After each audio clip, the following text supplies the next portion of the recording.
Hey sugar, I'm gonna show you how to turn this into this. Thick, rich, and creamy almond milk right from home. So first, we start with a handful or so of raw almonds. It really does not take much to make a bunch of milk here, so a handful or so will do you. Soak it for about 24 hours, and the next day you're gonna have nuts that are ready for the blender, nice and thick, like this. I love doing this with hazelnuts and almonds because it really just allows me to have that thick and creaminess that I miss from a cow's milk without that lactose. So give it a blend and you can see it already turning into magic there.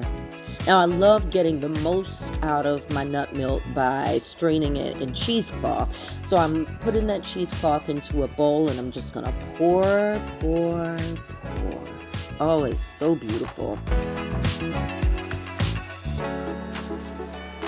Give it a nice squeeze.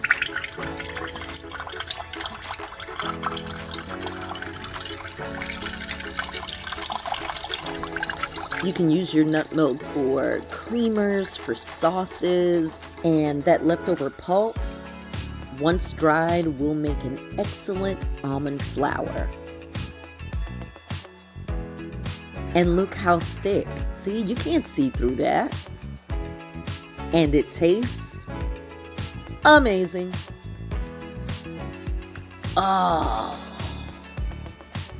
almond milk from home. From Sugar Pearls, food that loves you back. Eat good, sugar.